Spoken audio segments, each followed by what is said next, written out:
Hello दोस्तों, एक बारी फिर स्वागत है आप सभी का हमारे इस प्यारे से चैनल क्यूट मॉक पर। मैं हूं प्रियांशु सिंह, आपका पॉलिटिकल साइंस और हिस्ट्री एजुकेटर। आई बिलीव आप बहुत ज़्यादा एक्साइटेड होंगे हमारी आज के इस क्लास के लिए, जहां पर हम कंटिन्यू करने जा रहे हैं हमारे पॉलिटिकल साइंस की book politics in India since independence का first chapter challenges of nation building. आपको याद होगा कि हमने पिछले वीडियो के अंदर हमारे दो टॉपिक्स कवर कर लिए हैं।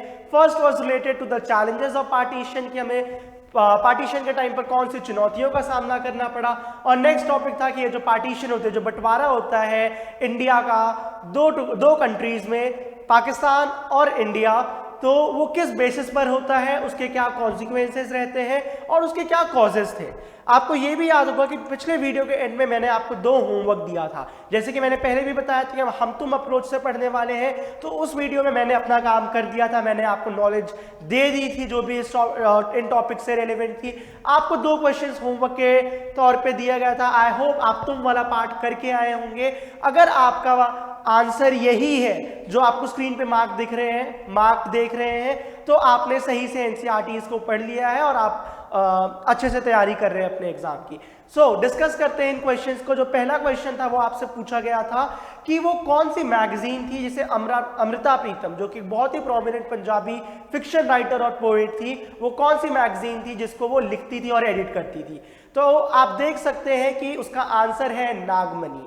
ऑलराइट, आइए अमृता प्रीतम के बारे में थोड़ी सी बातें जान लेते हैं। तो जैसे कि मैंने पहले ही बताया कि अमृता प्रीतम एक पंजाबी पोएट और फिक्शन राइटर थी, and she was one of the most popular Punjabi poet. इनके वर्क्स बहुत ही ज़्यादा फेमस थे। इनका एक पोएम आपके एनसीईआरटी में भी ट्रांसलेटेड वर्जन में दिया हुआ है, विच इज़ आज वारिस शाह नु आखा, या फिर टुडे आई कॉल्ड वारिस शाह। आप उसको पढ़ सकते हैं अपनी बुक के अंदर। एंड इन्हें इंडिया में आफ्टर पार्टीशन ये इंडिया में दिल्ली में ही रहना चूज करती हैं। And she has also been awarded with various awards, जैसे कि आप पद्मश्री देख सकते हैं, साहित्य अकादमी अवार्ड और ज्ञानपीठ अवार्ड से भी इन्हें नवाजा गया है। So this was about Amrita Pritam. अगर आप उस क्वेश्चन के बाकी ऑप्शन चेक करें, जैसे नक्शे फरियादी, दास्ते सबा या जिंदानामा, तो ये सारे वर्क्स किसके हैं? एक और बहुत ज़्यादा प्रोमिनेंट उस टाइम पे पोएट होते थे। After partition he decided to stay in Pakistan only. नाम है उनका Faiz Ahmed Faiz. So he was considered one of the best poet of the 20th century in South Asia. पूरे साउथ एशियन रीजन में इनको one of the best poet consider किया जाता है 20th century में। पॉलिटिकल आइडियोलॉजी की बात करें अगर फैज अहमद फैज के बारे में, so he was more oriented towards left, यानी वो गरीबों के ज़्यादा सपोर्ट में बिलीव करते थे। एंड ये जितने भी बाकी तीन ऑप्शन है, नक्शे फरियादी, दास्ते सबा और Zindanama, these are the collection of poetries of Faiz Ahmed Faiz. तो ये हो गया हमारा पहला क्वेश्चन। जो नेक्स्ट क्वेश्चन था वो ये था कि what was the percentage of the Muslim population in 1951। जब इंडिया का बंटवारा हो जाता है तो 1951 में सेंसस होते हैं, उसमें मुस्लिम पॉपुलेशन कितनी थी। मैंने आपको पहले भी बोला है कि आपने स्ट्रिक्टली एनसीईआरटी को ही रेफर करना है किसी भी क्वेश्चन के आंसर के लिए। तो अगर आपने अपने एनसीईआरटी को ढंग से पढ़ा होगा तो आपने देखा होगा कि ऑलमोस्ट 12% पॉपुलेशन थी मुस्लिम्स की at the time of partition. Alright, अब ये जो इंडिया के लीडर्स थे, जो पॉलिटिकल लीडर्स थे, फ्रीडम फाइटर्स थे, आफ्टर पार्टीशन उन्होंने डिसाइड करा कि ये जो 12% मुस्लिम पॉपुलेशन है और जो बाकी माइनॉरिटीज़ है कंट्री में, चाहे वो बुद्धिज़्म, सिखिज़्म या कोई भी और रिलीजन है, वो ये चीज़ एश्योर करेंगे कि बाकी रिलीजन के इंसान भी इंडिया में फ्रीली, इंडिपेंडेंटली, बिना किसी खौफ, बिना किसी फियर के रह सके। जो हमारे कॉन्स्टिट्यूशन के अंदर हमने डिसाइड किया था कि हम एक सेकुलर नेशन बनाएंगे, हम हर एक रिलीजन की रिस्पेक्ट करेंगे, हम उस चीज़ को फॉलो करना चाहते थे। राइट टू इक्वालिटी हम प्रमोट करना चाहते थे। हमारे लीडर्स का यही विजन था। ठीक है, सो आई बिलीव आप अपना होमवर्क करके आए थे। आइए हम स्टार्ट करते हैं हमारा आज का topic, which is related to the integration of princely states. अब सबसे पहले मैं आपको ये बता दूं कि जो टॉपिक है हमारा problem of integration of princely states, इसमें हम पढ़ने वाले हैं कि कई प्रिंसली स्टेट्स ऐसे थे पार्टीशन के टाइम पे जो इंडिया का पार्ट नहीं बनना चाहते थे। तो हमने यही जानना है कि वो कौन से स्टेट्स थे, उनको क्या प्रॉब्लम थी, या फिर हमने कैसे उन्हें इंडिया का पार्ट बनने के लिए अग्री कराया, उन्हें पर्सुएड करा। अब इसके अंदर सबसे इंपॉर्टेंट पोजीशन जो प्ले करा, सबसे इंपॉर्टेंट रोल जिसने प्ले करा, दैट वाज सरदार वल्लभ भाई पटेल जी। तो आइए सबसे पहले ये जान लेते हैं। वैसे तो this man needs no introduction. अभी इनकी स्टैच्यू ऑफ यूनिटी भी बनाई गई है गुजरात में। He is also known as the iron man of India. बहुत ही सॉलिड इंसान थे। एट द सेम टाइम इन्हें बिस्मार्क ऑफ इंडिया भी कहते हैं। जैसे बिस्मार्क ने जर्मनी की यूनिफिकेशन में हेल्प करी थी, वैसे ही सरदार वल्लभ भाई पटेल ने इंडिया के यूनिफिकेशन में हेल्प करी थी, और इसी करके इन्हें बिस्मार्क ऑफ इंडिया भी कहते हैं। तो आइए जानते हैं इनके बारे में और भी।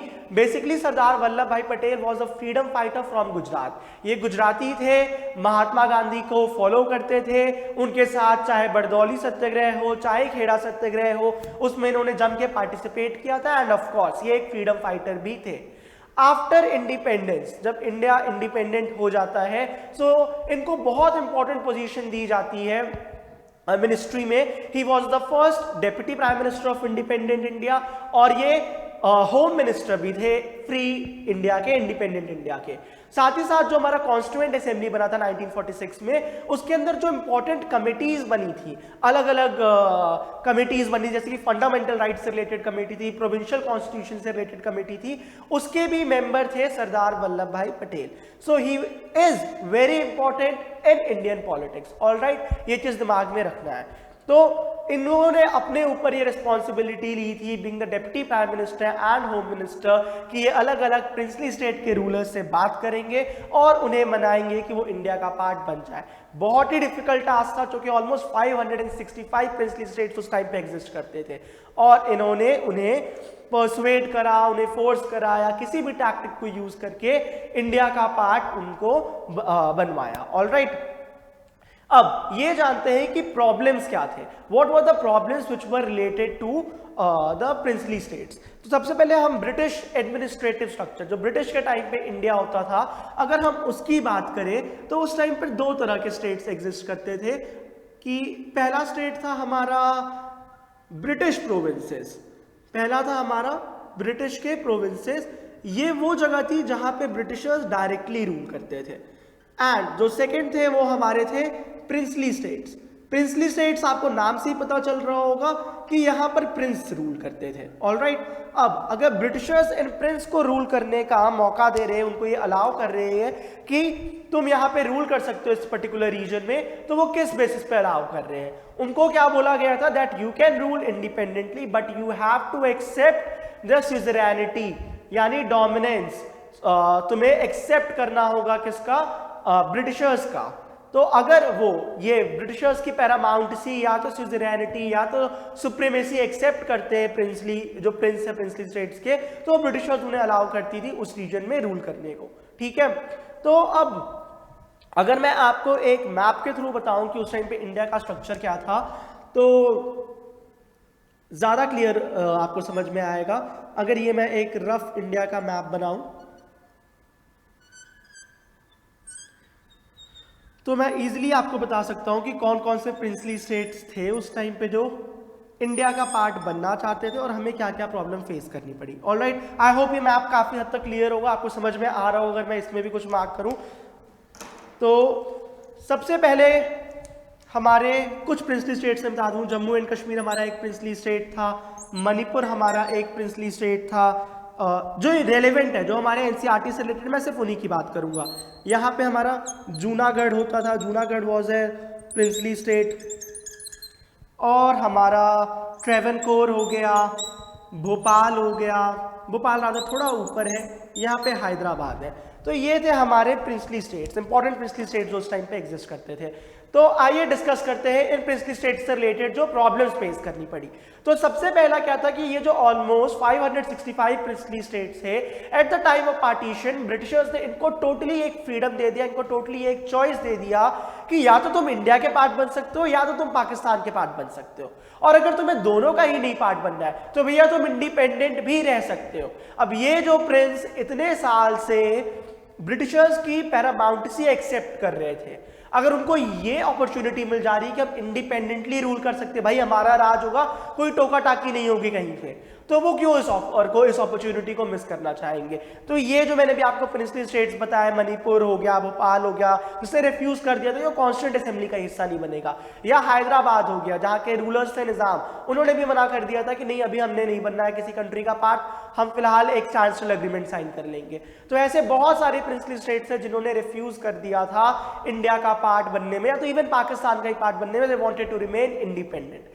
नेक्स्ट प्रॉब्लम क्या थी कि अगर हैदराबाद है या फिर भोपाल है या कोई भी और स्टेट है, हैदराबाद तो rather one of the largest princely state था, तो ये जो स्टेट्स थे प्रिंसली स्टेट्स, यहाँ के रूलर्स को ये चॉइस दी गई थी कि वो डिसाइड करेंगे कि कहाँ पर कि इंडिया का पार्ट या पाकिस्तान का पार्ट बनना है या नहीं बनना है। जो वहाँ की लोकल पॉपुलेशन थी उसको बिल्कुल कंसिडर ही नहीं किया गया था। And the third problem was कि यही जो हमारे रूलर ऑफ ट्रैवनकोर थे, ट्रैवनकोर मैंने आपको पहले भी बताया साउथ में है, कोची मद्रास वाले साइड आदर, तो ट्रैवनकोर हो गया, जूनागढ़ हो गया, हैदराबाद हो गया, Manipur, all the states refuse to become part of India. ठीक है, ये आप देख सकते हैं कि ये जितना भी ब्लू सेक्शन है आपके स्क्रीन के ऊपर, ये जो मैप में आपको ब्लू सेक्शन दिखाई दे रहा है, ये सारे प्रिंसली स्टेट्स थे। Almost 1/3 of the Indian territory उस टाइम पर प्रिंसली स्टेट्स थे।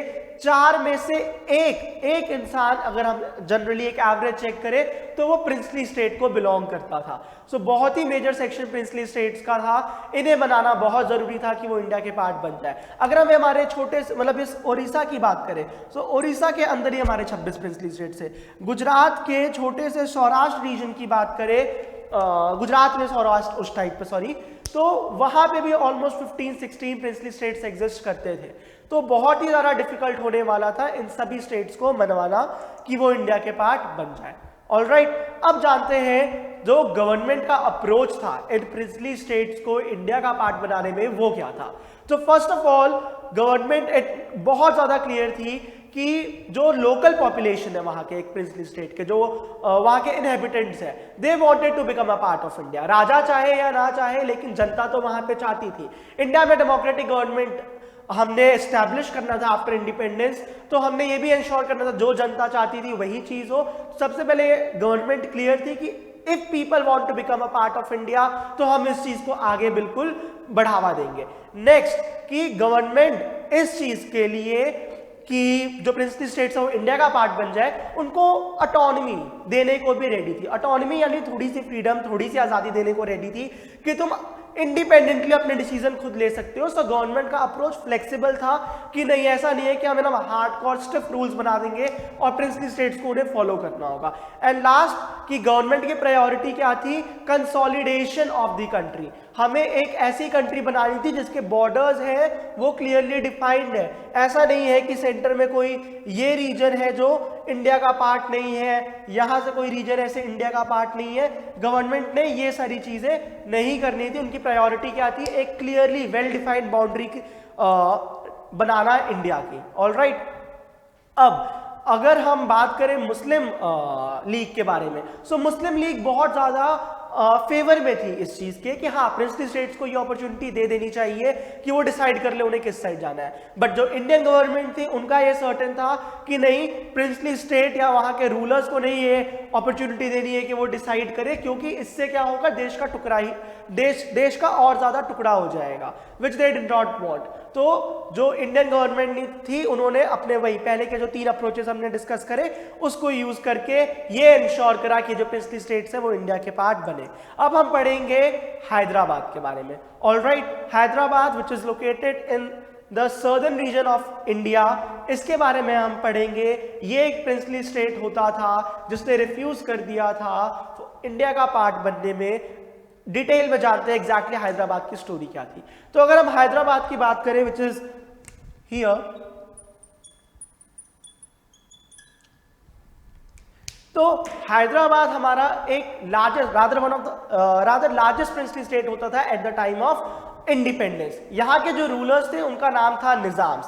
अब जो निजाम्स थे वो one of the world's richest people होते थे। एंड इन्होंने क्या करा, आफ्टर इंडिपेंडेंस इन नवंबर 1947 इन्होंने इंडिया के साथ एक स्टैंडस्टिल एग्रीमेंट साइन कर लिया।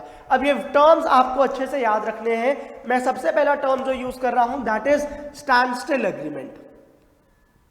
ऑलराइट, नाम से ही पता चल रहा होगा, स्टैंड स्टिल, यानी जो चीज जैसी चल रही है वैसी ही चलने दो, फिलहाल के लिए जो भी एडमिनिस्ट्रेटिव स्ट्रक्चर है वो वैसा ही रहने दो, हम आगे देखते हैं क्या चीज होगा। ऑलराइट, तो हैदराबाद ने इंडिया के साथ नवंबर 1947 में एक स्टैंडस्टिल एग्रीमेंट साइन कर लिया कि फिलहाल हमें ही रूल करने दो, जो एक प्रिंसली स्टेट का एडमिनिस्ट्रेटिव स्ट्रक्चर है हैदराबाद उसी बेसिस पे रन होगा, और हम साथ साथ नेगोशिएशंस करते रहते हैं, चाहे इंडिया के साथ चाहे पाकिस्तान के साथ, जहां पे हमें अच्छी अपॉर्चुनिटी मिलेगी हम उस स्टेट को ज्वाइन कर लेंगे या फिर हम इंडिपेंडेंट भी रह लेंगे। ये थी हैदराबाद की स्टोरी।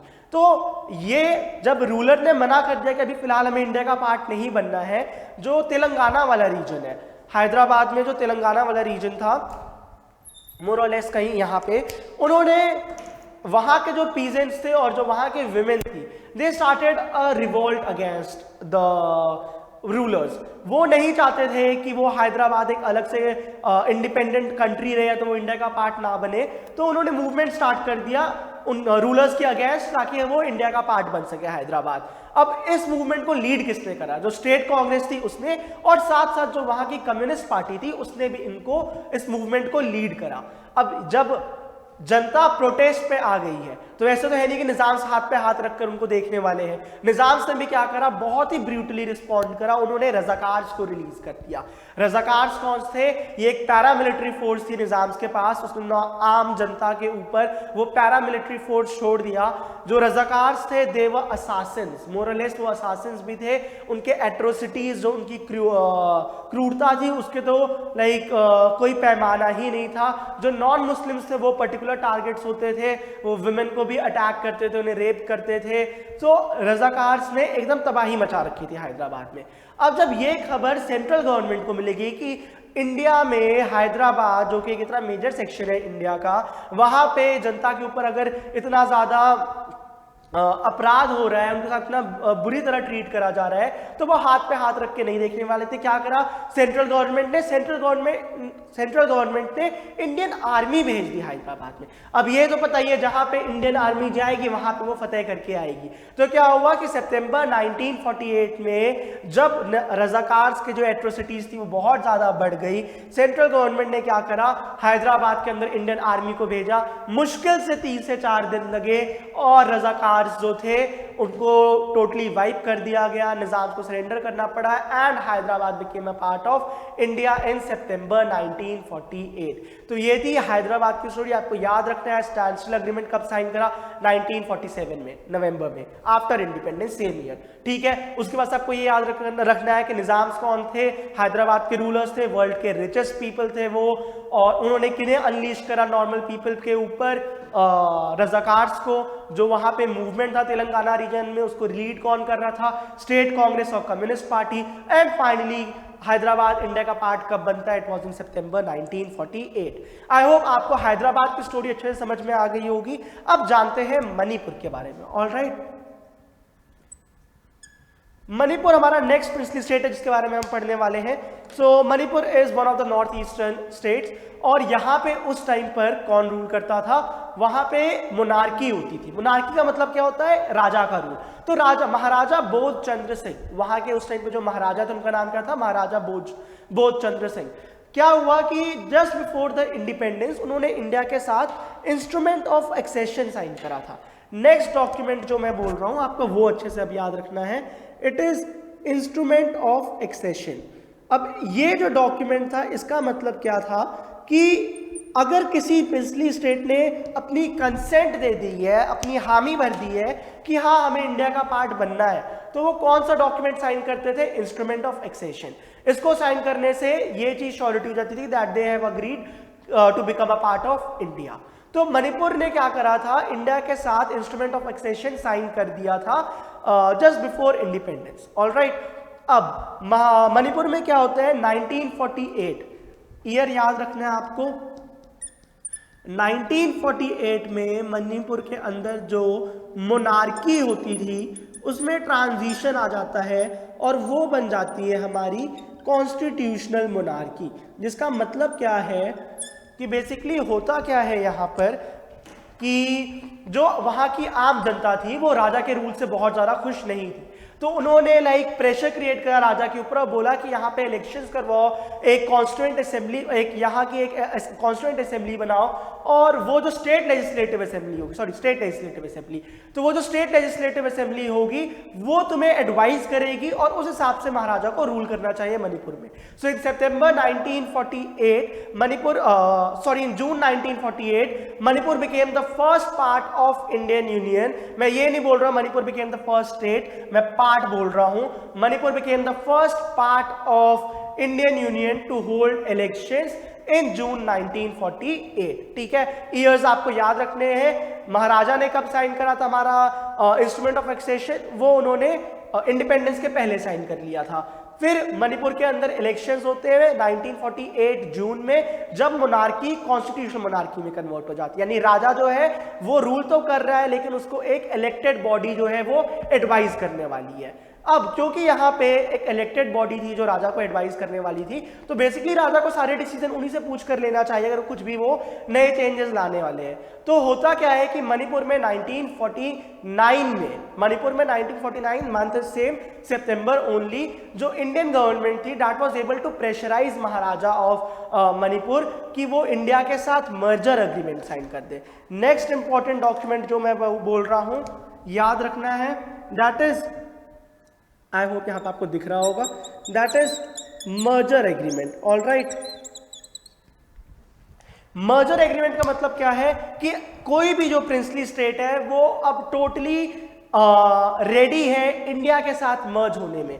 यहां पर अगर कोई एक ब्रिटिश प्रोविंस एग्जिस्ट करता है, बेसिकली आप चलो वो इंडियन प्रोविंस है, तो मणिपुर रेडी है अब इस प्रोविंस का पार्ट बनने में, वो एक अलग से प्रिंसली स्टेट नहीं रहने वाली है। तो मणिपुर ने क्या करा, महाराजा जो थे बोधचंद्र सिंह, उन्होंने 1949 सितंबर में मर्जर एग्रीमेंट इंडिया के साथ साइन कर लिया। जो स्टेट कांग्रेस पार्टी थी मणिपुर की, वो विलिंग थी, वो अग्री कर रहे थे इस मर्जर एग्रीमेंट को साइन करने के लिए, लेकिन जो बाकी वहां की पॉलिटिकल पार्टीज थी या जो लोग थे वो नहीं अग्री करते थे। अब क्योंकि महाराजा ने जो वहां का इलेक्टेड लेजिस्लेटिव बॉडी था उनसे कुछ डिस्कस नहीं करा और बस ये मर्जर एग्रीमेंट साइन कर दिया, इस करके बहुत ज्यादा प्रॉब्लम्स भी फेस करनी पड़ती है मणिपुर में आगे। ये हम आगे पढ़ने वाले हैं कि क्या रेपरकशंस होते हैं जब राजा ने बिना मणिपुर के उस इलेक्टेड बॉडी से पूछे ही इंडिया का पार्ट बनने का के लिए हामी भर दी। तो ये हमारे आगे के चैप्टर्स में हम डिस्कस करने वाले हैं कि नॉर्थ ईस्टर्न स्टेट्स की फॉर्मेशन कैसे होती है, वहां पे क्या प्रॉब्लम आते हैं, वो कैसे इंडिया से सेसीड करना चाहते हैं, अलग होना चाहते हैं, या फिर कैसे कुछ स्टेट्स ये भी कहते हैं कि हम तो कभी ब्रिटिश इंडिया के पार्ट थे ही नहीं, तो हम कहां से इंडिपेंडेंट इंडिया के पार्ट बन गए। ये जितनी भी स्टोरीज है हम आगे वाले चैप्टर्स में डिस्कस करेंगे। आई होप आपको मणिपुर का भी केस क्लियर हो गया होगा कि मणिपुर कब इंडिया का पार्ट बनती है, कब वो मर्जर एग्रीमेंट साइन करती है, कब वहां पर इलेक्शंस होते हैं। आपको पता है एमसीक्यू फॉर्म में क्वेश्चंस आएंगे, कंसेप्ट क्लियर होने चाहिए, साथ साथ ही जो फैक्चुअल इंफॉर्मेशन है उनको भी अच्छे से नोट डाउन करते रहे। ऑल राइट, सो ये हो गया बेसिकली हमारा प्रिंसली स्टेट्स के इंटीग्रेशन से रिलेटेड जो भी प्रॉब्लम्स थे वो।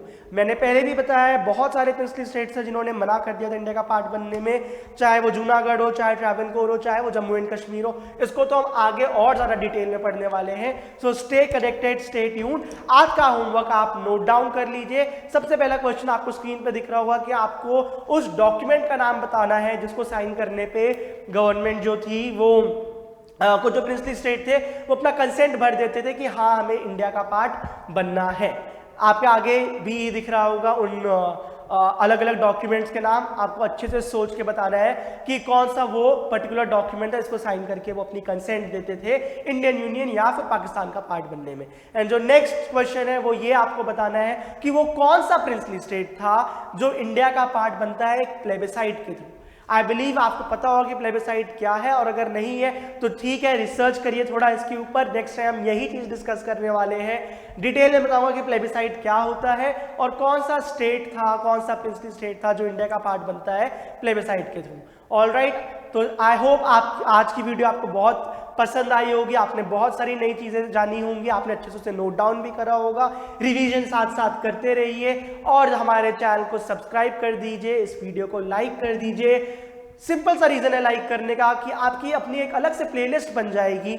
आपको जब भी ये वीडियो या कोई और वीडियो देखनी होगा आपने लाइक वीडियोस में जाकर इजीली इस वीडियो को फाइंड कर सकते हैं और अपनी प्रिपरेशन को कंटिन्यू कर सकते हैं, रिवाइज कर सकते हैं। तो चलिए बच्चों, अपना ध्यान रखिए। Let's meet after some time with the next video. Bye bye.